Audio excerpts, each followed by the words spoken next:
Our workshop this morning is sponsored by Illustrated Ministry, so a huge shout out to them and thanks for their sponsorship. There is a bonus to that. Not only did they sponsor this workshop, but festival participants get 20% off one purchase. So the code is there. It's NBSC Canada 20 to get 20% off a purchase from Illustrated Ministry. And of course, you can find them at illustratedministry.com. And if you've never used any of the Illustrated Ministry stuff, I find it really, really good. So I highly encourage you to have a look at it. My name's Bob Fillier. I'm kind of your host for this morning. I'm going to kind of be in the background. I'll keep an eye on the chat, try to keep things moving digitally as well as they can. And if we run into a snag, we'll sort that out. I'm going to turn things over to Beverly so she can introduce herself. What I can tell you is we are like on opposite sides of the country. So this is actually kind of cool. But I'm originally from there. So there you go, right? So wonderful. Anyway, over to you, Bev. Thank you so much. Hi, everyone. I really had no idea how many to expect today, but we look like we've probably got a small enough group. We might not have to reuse their breakout rooms.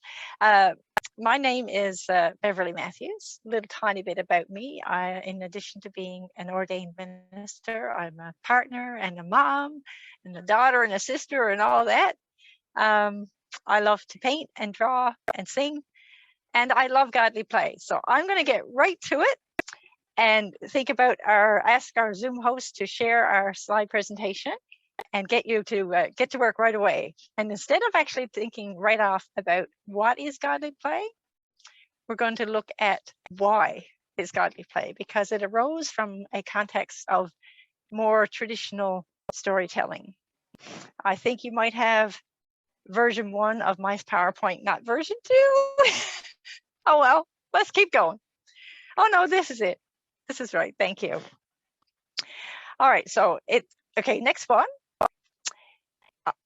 I was going to go into groups to talk about how you experience godly play.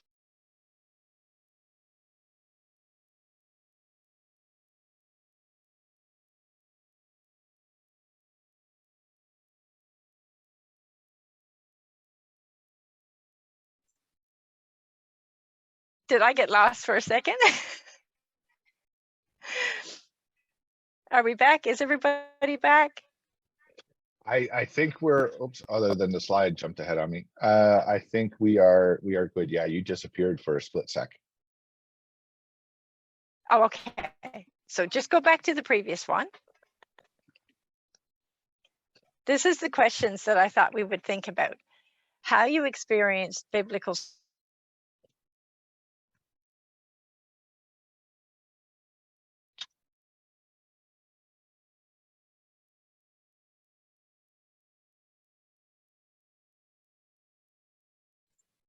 I think the presenter keeps getting I hope muted. this is not going to keep happening all through. Yeah, we seem to I have think some we're kind both of little back. glitch here that okay, let's try that again. There's your questions and let's see how that goes. Well,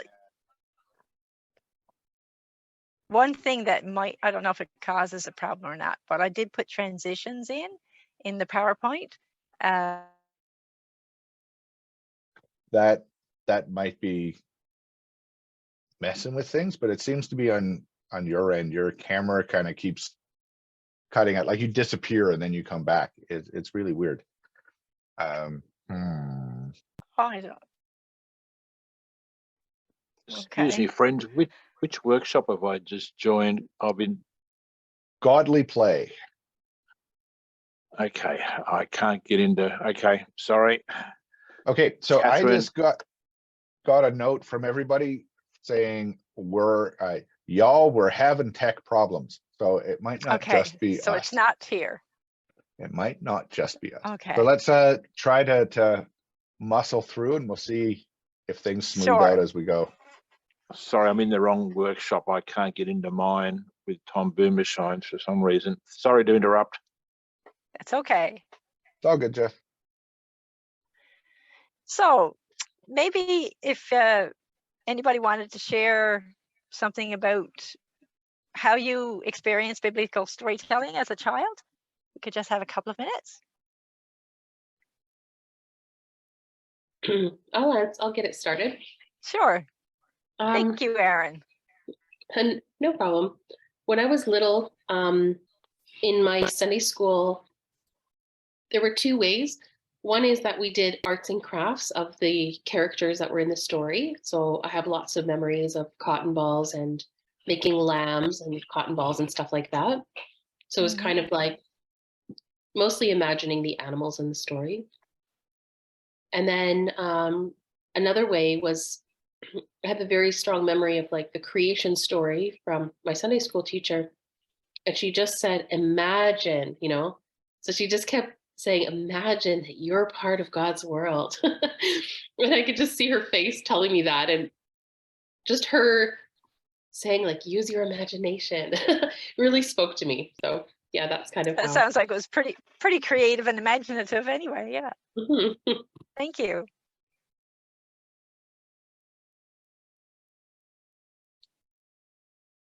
Anyone else like to share? I see somebody has put up in the chat the couple of questions. Like, how did you experience biblical storytelling as a child, and how did your experience support your spiritual or faithful development?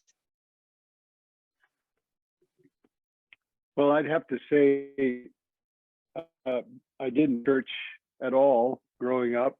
No Bible, no church, duck hunting and fishing on weekends, with a very good family. So I came to the Lord at 19 in the middle of the Atlantic Ocean. So I don't have any of that earlier history. So now I've kind of I kind of see it through the eyes of my sons. And but personally, I didn't have that experience. And, Okay. yeah. Thank you. Thank you very much, BJ. Yeah. Mm-hmm. Just out of a picture book, and not multisensory, and not imaginative. Picture books, I remember those as well. Thank you, Claudia. I figure most of it. Go ahead. Oh, for me, I remember I had a nursery rhyme Bible, actually, that would tell the stories using nursery rhymes.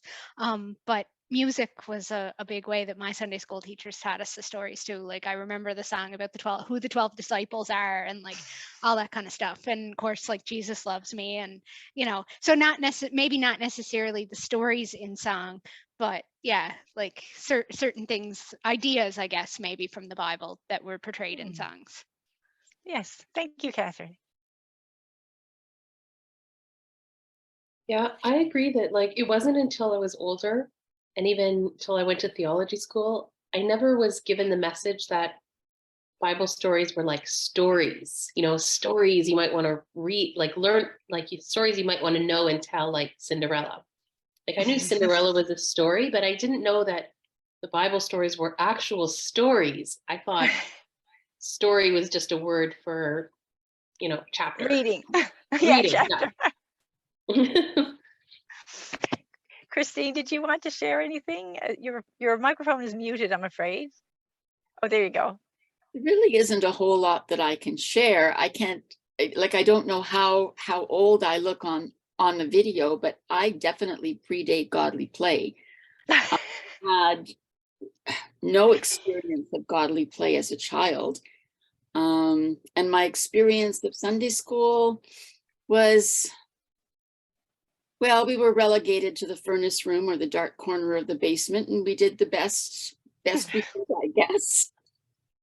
Yes, I guess so. We all did that.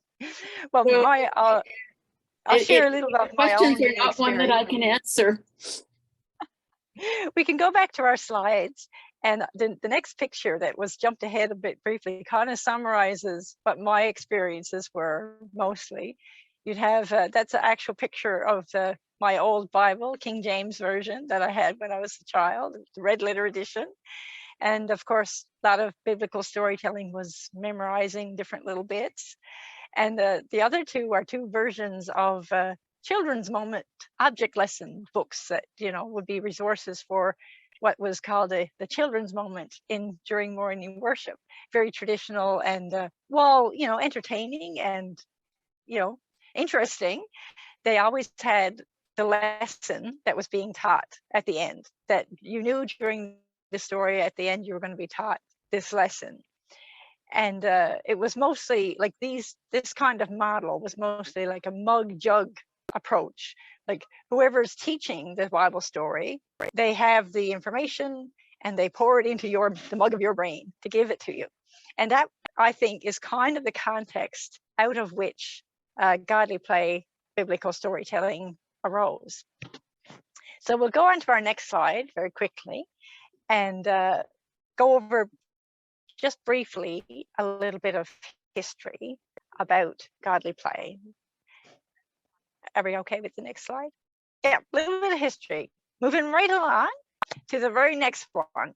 We have a logo I've put in that is very commonly associated with godly play in any country.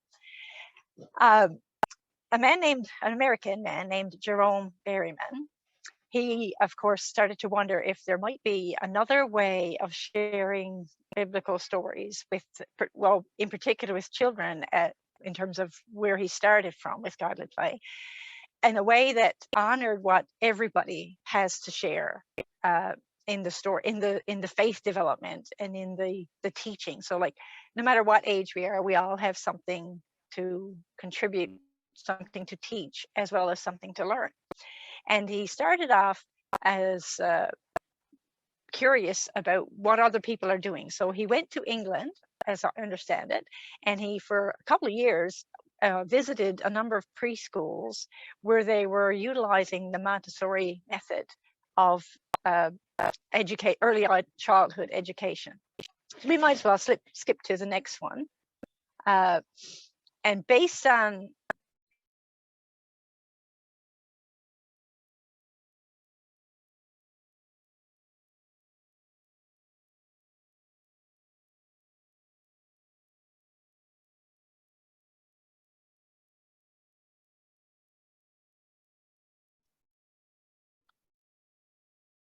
Just give us a sec there. We'll see if Bev comes back. There she is.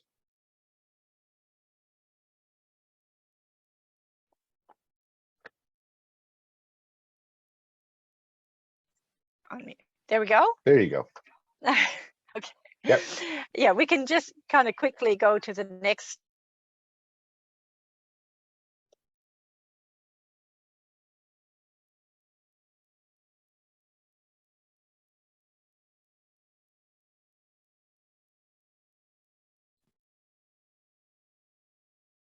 Are we back? Yep, you are. I am. Okay.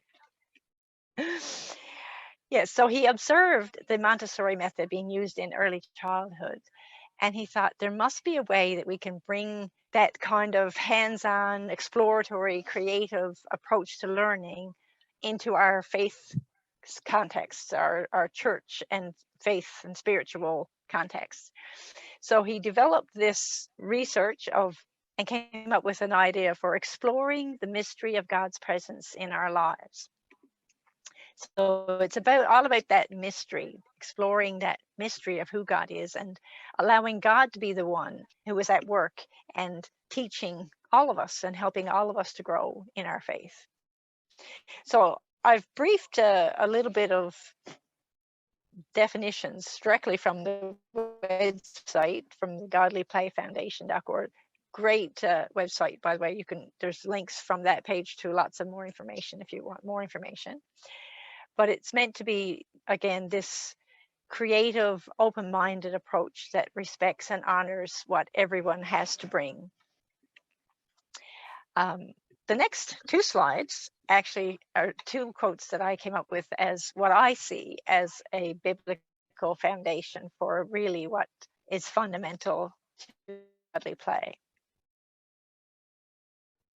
And that one is this quote from, first one, this quote from Jeremiah chapter 31, really recognizing that God's law, like what God needs us to learn, is written on all of our hearts, younger or older, no matter who we are. That intimate connection with God is a part of who we are.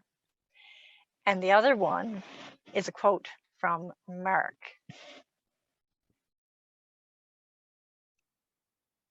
Our next slide.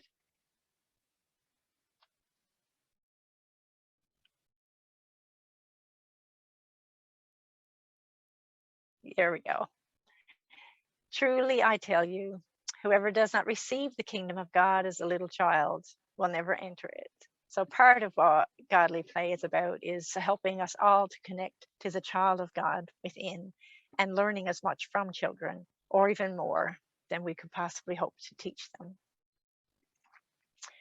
So we'll go to a little bit about some resources that are available, and I'm going to go through these kinds of quickly.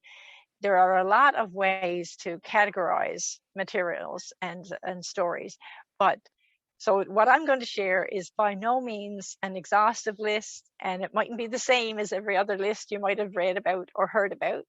It's not complete, and there is a bit more information.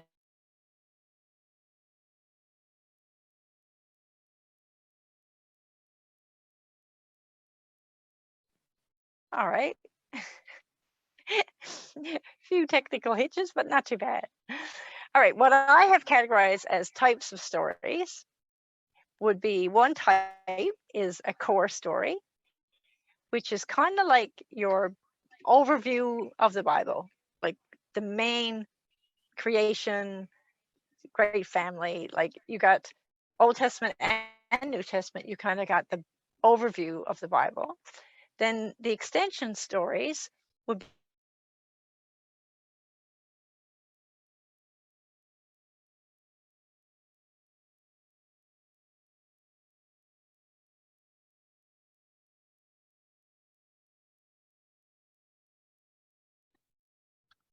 on mute. Here we go. Extension stories learn some details. So you might have, if Exodus was a story, is one of the core stories, a little bit of detail.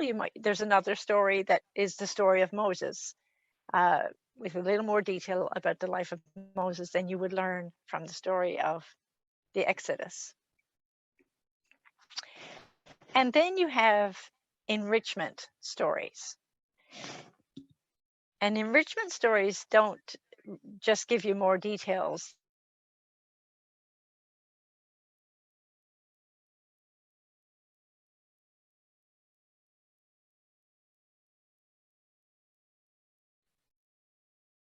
There we go.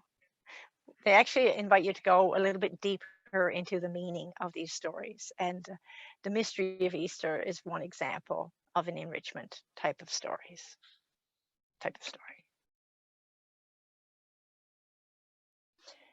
And then finally, there's the synthesis. I can't even say that properly. I knew I was going to trip that up. Synthesis type of stories that invite us to make connections amongst the different stories that are there. And they're all connected. There's wording and imagery that is picked up across the board, which is lovely. Okay, and in addition, forgot those, afterwards, ones that tell about more like after the Bible times, like saint stories or the story of the crosses. They're developed for spiritual nourishment, that are taking the Bible's application, I guess, a little bit further. And all of this information is available in our handouts, by the way, so you don't have to worry about trying to remember it or write it all down. And then I identified a few different genres of stories, which I can show you a few examples of what they might be like. Going very quickly through these.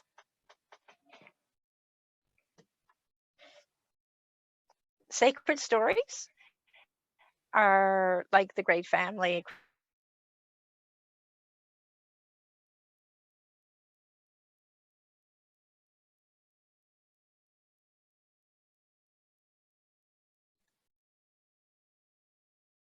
right? Sacred stories would be like in baskets.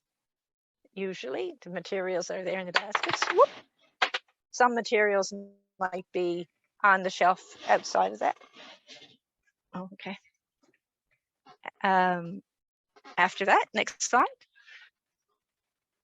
Oh, yes, parables. Parables are often found in gold boxes. Like this is an example, parable box. And then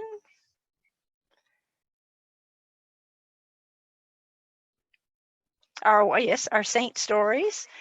I don't have a proper tray. Usually it would be a wooden tray, but this is an example of a saint story. You have your few materials that's there, your underlay, a little booklet. This is the story of Saint Julian, and whatever materials would be in your tray for that story.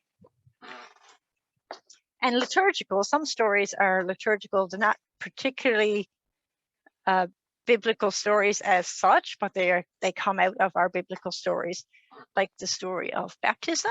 This is an example, again, not the proper kind of tray, but the tray I used to move them when we moved with our materials for the liturgical story in the tray.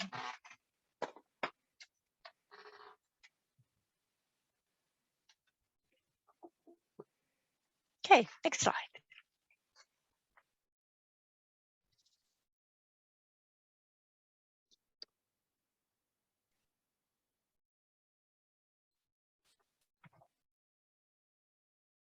There we go. Oh, yes. Some experience.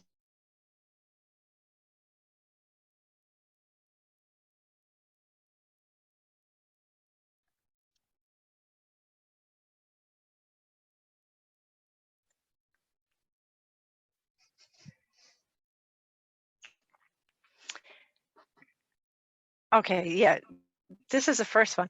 I thought I'd share with you some of the experiences, just a few that I've had, because I've worked with Godly Play for several years now with people of all ages and all abilities and lots of different contexts. I've been using a form of Godly Play storytelling, yes, with Sunday school, but also with adult Bible study groups, including an Access Bible study group that I shared with, where the adults were people with both physical and mental special needs. I've used it with seniors, like in seniors' homes and one-to-one visits with seniors. I've used it with church meetings, in worship, slightly adapted.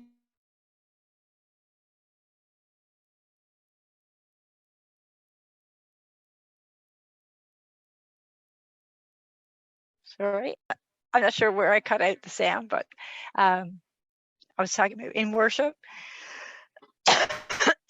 and with preschoolers in preschools, and actually in schools themselves. I had the opportunity while I was serving in ministry in Australia to share special religious education, SRE, in 2 different schools, in one school with grade 3s and in another school with groups from kindergarten to grade 6. And it's been really helpful in all of these contexts. You know, whatever age we are, whatever ability we are, we bring to the story our own wondering about it. This one story, this first one, this was, I was in a grade 4 class and we had done the creation story together. And when we were wondering about it, one child said, if God made everything good, then what about people who are transgender or neither gender? You know, they are bringing up those deep questions and they're wondering about those things. That wasn't something that I brought into the story, or the one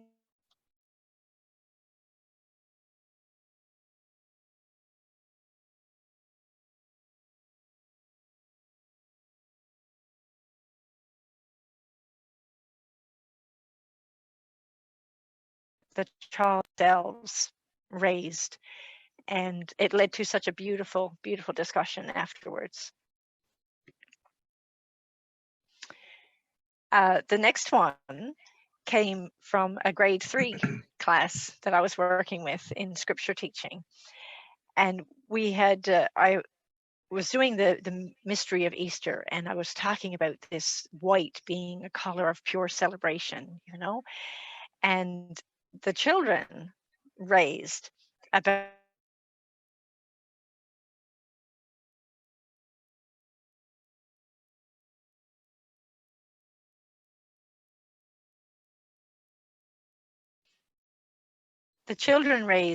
how, you know, in terms of science, like white is the reflection of all of the colors of the rainbow. And then another year 3 student said, yes, you know, that reminds me about the story of Noah and how he saw a rainbow. Absolutely amazing. Like they put the connections together. That sense of inclusivity of everybody was such a beautiful thing to see. And then finally, this was an example with an older woman with Alzheimer's, and she had recently moved into a secure care unit.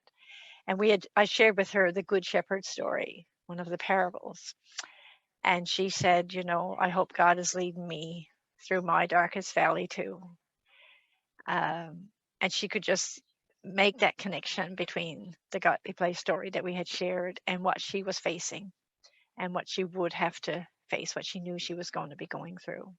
Just a few examples of how powerful this method of biblical storytelling can really be. Next, I thought we could actually share a story together. Even though normally in a Godly Play setting, you'd be sitting in a circle. So we can stop the PowerPoint for just a little bit while I introduce it. Thank you. Thank you so much. Usually we would be, you know, there'd be a welcomer to greet you at the door of wherever the Godly Play story was being shared. The storyteller would be there to welcome you to a circle. Everybody would sit in a circle. And when everybody was ready, they'd share the story sitting around the circle together. So we're going to have to imagine that we're in that kind of place. But I just thought it would be nice for us to share something of a story together and then wonder about it for a few moments together in the style of a Godly Play type of storytelling. I'm not sure if you're all completely new to it or if you've ever had a story before or shared a story before, but I just thought that would be a nice experience for us to share. So I figured I'd share one of my favorites. And it was the first one that I heard and shared in as a participant in the circle when I did my Godly Play training. So are we ready? Everybody okay? And when we finish the story, when I finish sharing the story, we can probably come back to this format, perhaps to wonder about it together a little bit. Okay, that way we can see each other's faces a little more. So I'm going to turn off this camera and move to the other space where I have it kind of set up.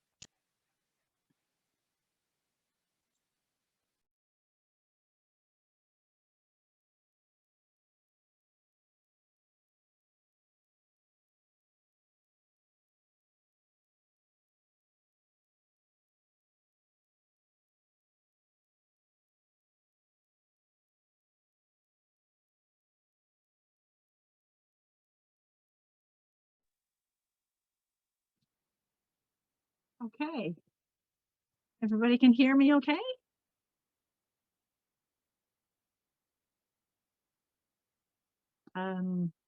Yep. Yes. Sounds good. Okay, at least I'm mute enough. And if our host could possibly highlight or pin or whatever it is you have to do to this screen so that I can Already actually done. see, because it's not showing up on mine as big. No. And it'll help On me your in phone? terms of, oh, there it is. Okay. Yeah, Never mind, you just done. have to slide over it. There you go. It'll help me so that I make sure I share the story in a way that you can see what I'm doing, because this is a little bit different, like I said, if we were in the circle. So sometimes to help children in particular get ready, we might do a little activity. So one of the things that I do to help people kind of focus and calm and be ready for the story is share a simple phrase, God is here, with actions. Hands on your knees, but I'll have to put mine here. If you're going to put on your hands on your knees as the first position. Wait, no, I can do it here. Hands on my knees, hands facing up, knees facing up, over your heart and in the world. And there's 4 positions, but only 3 words. God is here. So each time we land on the word here, we can think about a different way that God is with us, being here, like with your hands on your knees, within my person, within my life, perhaps, or here with your hands up facing upward, here in this space where we're sharing, even here on Zoom, here in my heart, in my love, in the love that we share. This is just ideas, and maybe here in the world, here wherever here is. So we'll start with our hands on our knees. God is here. God is here. God is here. God is here. It might take a little practice, but hopefully that might be something you might find useful. We're going to share a story that happens in the desert. But of course, the desert is way too big to bring here into this space and to lay on my table. So I have with me just a piece of the desert, my desert bag.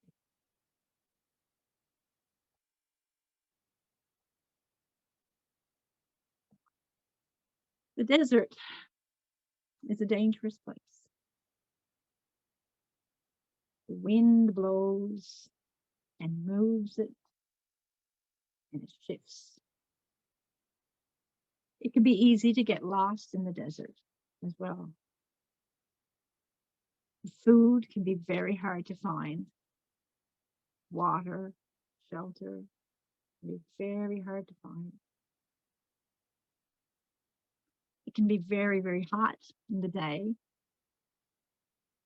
It can actually be very, very cold in the night. Most people don't go into the desert unless they have to.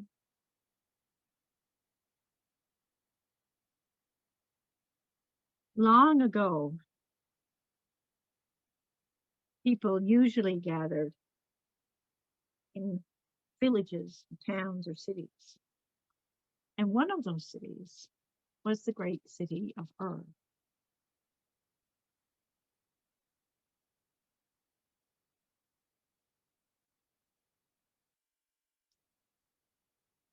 A smaller town was the town of Haran.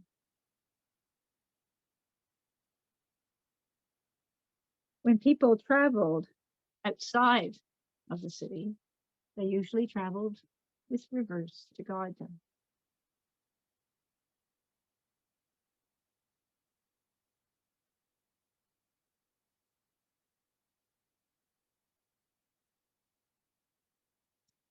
Now, in this great city of Ur, many people lived, and most of the people that lived there believed that there were many different types of gods, many different gods. There would have been a god for the mountains, God for the rivers, God for the trees, God for the sky, God for the waters. But there was one family that thought maybe there was one God that was everywhere. They weren't sure, but they wondered about it. And in this family, there was a man whose name was Abram. And he was married to a woman whose name was Sarah.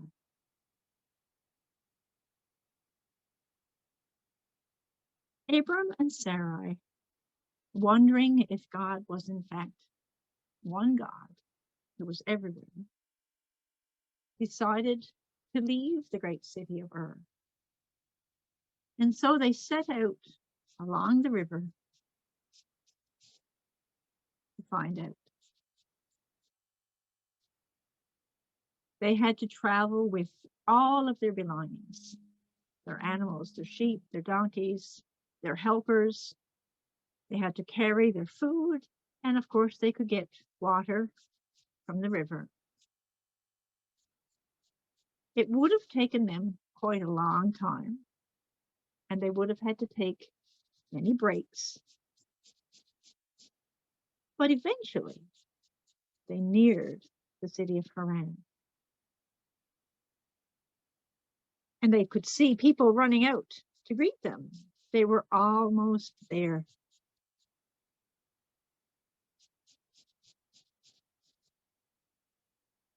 At Haran, they could rest. They could get more food. They could be renewed. Sometimes Abram would go to the edge of the desert and he would look up at the stars in the sky. He'd look out upon the sand and the grains of sand. And he would feel God so close to him, and he felt so close to God that he would know what God wanted him to do. And he knew God wanted him and Sarai not to stay in Haran, but to keep moving. And so they packed up all their things again. They set out again. This time, they had to carry their water too, because there was no river to guide them.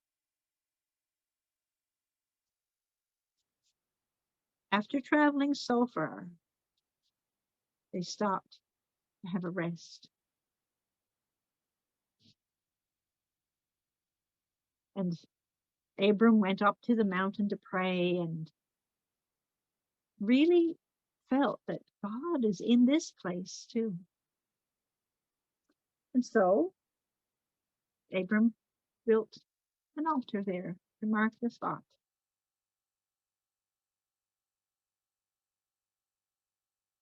Because God was there in that place too. Then they traveled on a little bit further.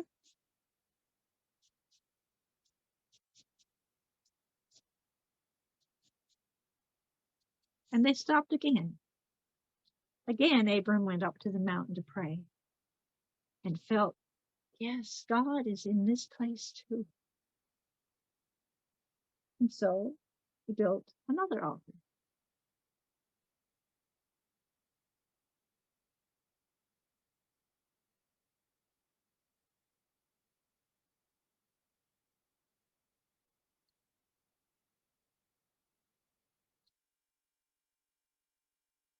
This other place Abram had called Shechem. This place he called Bethel. And God was in this place.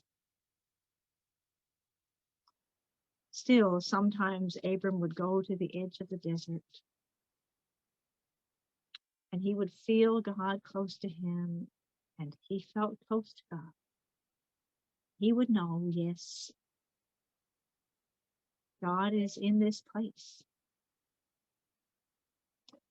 And one time he said he knew that God was telling him that he would be a part of a great family, as many as the stars in the sky and as many as the grains of sand in the desert. Didn't know how this was going to be so, but he always remembered. Abram and Sarai traveled on a little farther. And finally they came to Hebron. And there they made their home next to the oaks of Mamre. One day, while they were there, 3 visitors came. So Sarai made them a wonderful meal, made them welcome. They told Abram that they were going to have a baby. Sarai heard. She was inside the tent, but she heard and she laughed. And I'm sure Abram laughed too. How could this be possible? They were so old. But they knew God wanted them to change their names in hope. So Abram was called Abraham. Sarai was called Sarah. And they waited after the visitors left. And sure enough, when the time came, Sarah gave birth to a son. And now her laughter was filled with joy. And so Abraham and Sarah called their son Isaac.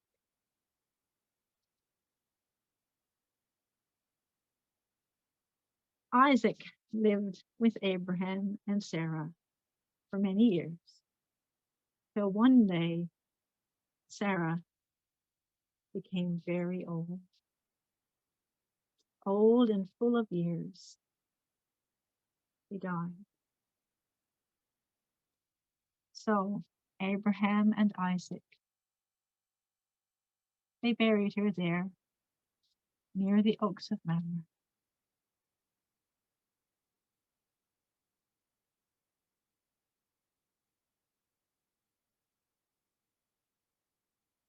Now, it was just Abraham and Isaac. Abraham knew still there was much that God wanted him to do. He needed to find a partner for Isaac. And so he sent one of his most trusted helpers to go all the way back, past Bethel, past Shechem, in search of a partner for Isaac. Finally, the helper found this woman by a well, drawing water for her animals.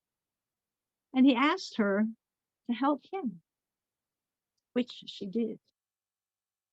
She was strong and kind. He went to her home to meet her family and talked about the great family that God had promised Abraham and Sarah.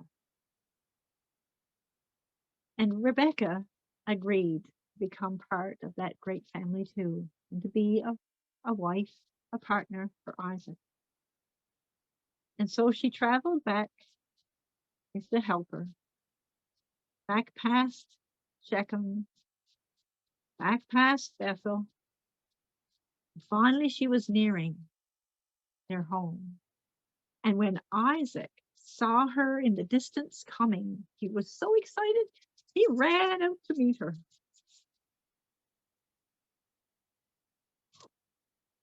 Isaac and Rebecca were married and made their home there by the oaks of Mamre too. Time passed, and eventually, yes, Abraham too grew very old and full of youth, and he died. So Isaac and Rebekah buried him as well there next to his wife, there by the oaks of Mamre.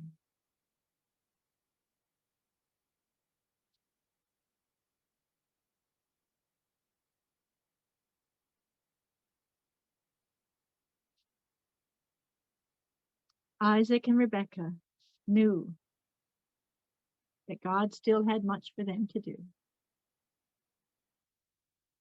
Eventually, they had children.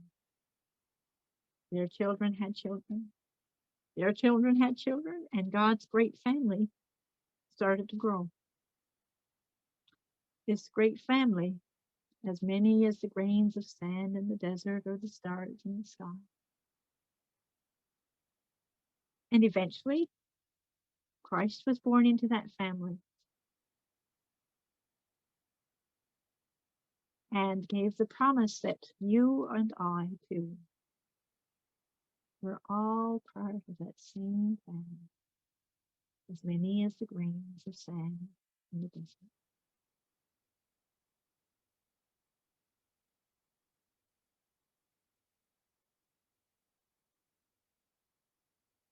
And that's the story about the great family. I know I said I'd perhaps go back to the other camera while we wondered about it together, but I think I'll stay right here. But invite you to unmute and we can talk about the story together for a few minutes. I think that camera's working way better. This camera is So way yes, better, isn't it? yes, Thanks, yes. So just Ellen. stay exactly where you are. Whatever you're doing, just keep doing it. There's a pattern for most godly play stories that usually begins with the question, I wonder what you liked most about the story. And again, with all godly play stories, there's no right answers to be praised. It's just, what is your favorite part? What do you like most? My favorite part is when Sarah laughed. In fact, I was laughing when I heard it. Yeah. It would have been such a incredulous thing to think that you could have a baby. Hard to Or imagine. maybe you're talking about when she laughed when the baby was born. Mhm. Mhm. Anyone else? Thank you. Beverly, I just had some questions about the process. I loved it when you used the sand to bury Abraham and Sarah. It was very moving, in the grains of sand. How long do you normally, was this appropriate to ask this? It's not an I wonder question, but how long the lesson usually lasts with a Sunday school class? Well, no, usually a full godly play session would be about an hour in total. That's counting your greeting, your welcoming, you're getting ready, you're hearing the story, and you're responding to it, and you're feasting at the end. So I used to share these in scripture teaching in schools. I had half an hour each lesson. And usually that, by the time, again, you get in and everybody's settled and you're ready to hear the story, you hear the story. Usually I would finish one story in the time, but not always. Sometimes I had to come back at the beginning of the next lesson and summarize it again and do wondering. Depends on how long the story was. I mean, some of the parables are, the kingdom of heaven is like, or some of them are short. So you can do the story fairly quickly and still have time to wonder about it in less than half an hour. But I guess the biggest thing when it comes to time with guided play is a well-known phrase, we have all the time we need, not to rush it, and it goes where God leads it. And if we continue it the next time we get together, then so be it. It's all not to be pressured or anything. Yeah. I don't know if that answers your question, but It does. Did you cut your own wooden figures, or are those available somewhere? okay, that's a question a little bit about the resources. We're going to get into the resources a little bit later. Okay, sure. If I Ahead of it forget, then. Sorry. remind me to. Oh, actually, I can't Is there remember any if I already went through that or not. But participatory? no, I got somebody that I know who works with wood to make these. Okay. These I bought in the craft store, and the wool is wool. Rocks are rocks at a dollar store. You can buy a nice clean bag of sand. Like I made the sandbag. Most of the resources, I have almost all the godly play stories, and most of the resources I've either made or just bought inexpensively from somewhere. But you always try to buy or make materials that are beautiful to look at and easy and safe to handle. because they're meant to be things that children, people of all ages and abilities can actually work with themselves. So, you know. Yeah. So maybe I can draw us back to our wondering. Did anybody else have a favorite part? Somebody spoke about the sand being buried. I've shared this with so many different people who've said that that's been one of the most powerful moments in the story, is that sense of blessing when they died, like, you know, it's not favorite part in the sense of, you know, it's just a way, it is a way of thinking of your favorite part, even though it's a sad part too. And I also like, for myself, one of the things I like is Isaac running out to meet Rebecca. Like, he was so excited to meet this woman who was brave enough to come to be his partner. I just love to think about him running out to meet her. You know? How exciting! Like,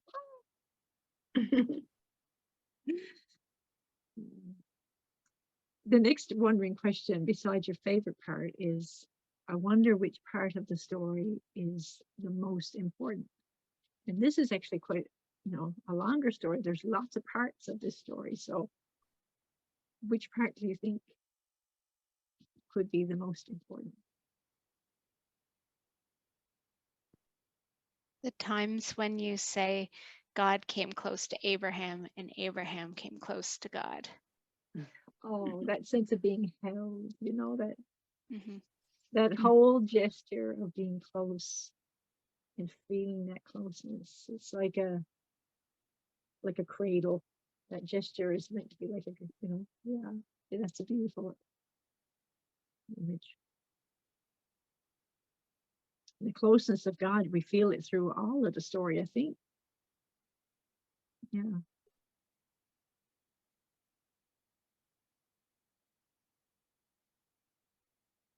How can you pick what's most important then?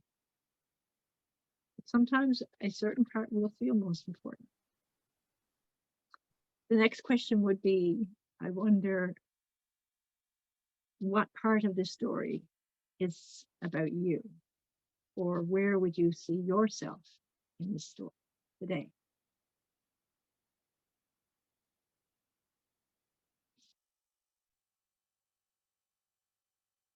Anyone want to jump in?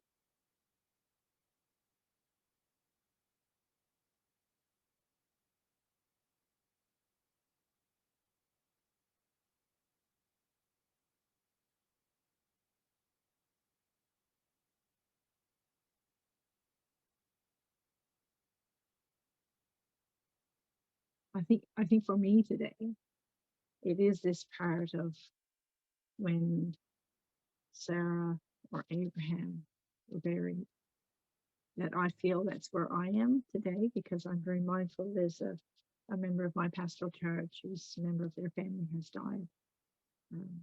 And only a couple of weeks ago, an extended member of my sister's family by marriage passed away. So I don't know, I was thinking about that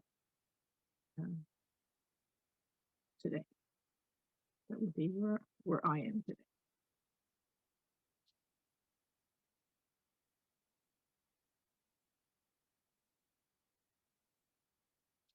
And normally we would be sharing much more time, perhaps wondering, but the final question would be, I wonder if there's any part of this story that we could leave out and still have all the story we need.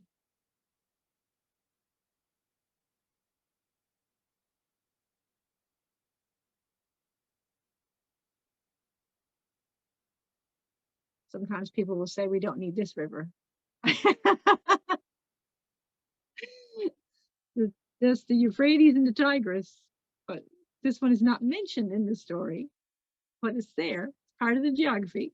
So if children were watching this and looked it up on a map or in the internet, like, the general geography in the stories would be accurate, you know.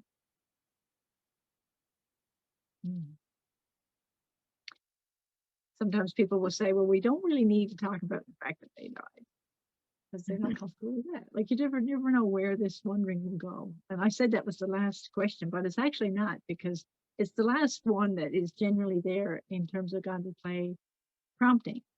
But hey, the questions come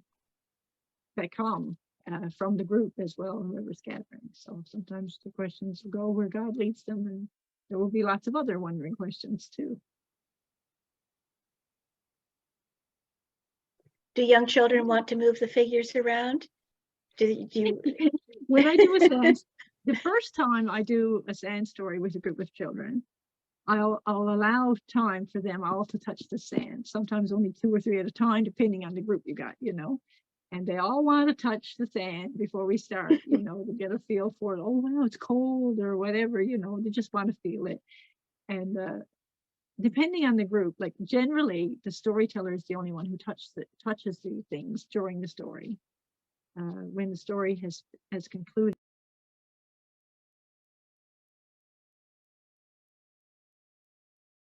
You're muted, Catherine. Beverly. There we go. Sorry about that. At the response, are we still here? Is my camera gone? Yeah, no, you're good, Bev. Okay, I don't- my Camera flipped on us, but that's okay. But as long as you can still see me. We can still see you, and we've only got they about would 2 be minutes taking- left. So Oh, okay. Well, that's right. Look at that. Okay, well, we'll just on the rest of my PowerPoint was actually just some information about the handouts that I have done. You might already have that access to that, and we can make that available. Make that The available. PowerPoint and the 3 handouts that you sent to us. Yes, We can share that with participants so they can have access. excellent. All right, so most of that you'll get anyway. And if there was any other questions that you wondered about this method of biblical storytelling or any of it. I teach in special blessings with developmentally disabled young adults. Mhm. How have you altered your way of doing godly play for a group? Yes, that's what I was going to share when you asked about, do I let them touch them? Working with the adults that had special needs, I often found that they wanted to touch them as well. So instead of just me putting them out, I might say, pass this around the book. Like this is the city of her, or just, it takes longer to set up the story, but they all get a chance to touch it. And then, oh, would you like to lay it right there for me? You can lay it right there. Just depending on the needs of the group, I've done that. Again, that's not part of godly play. If you take godly play training, they won't tell you that, but I found that helps them be focused in when I do tell the story, because they have had a chance to touch what's there. Yeah. And these particular godly play figures are much bigger than the ones that I use when I'm in person with children or with people. But I thought they'd be easier to see. Usually they're only about this high. But this might be, I thought, easier to see in this context. And if I'm doing it in worship, I'll use the larger ones too. Yeah. So I adapted a little bit, depending on the creation story plaques are like this big. I have a set done this big to use if I'm using them in worship, for example.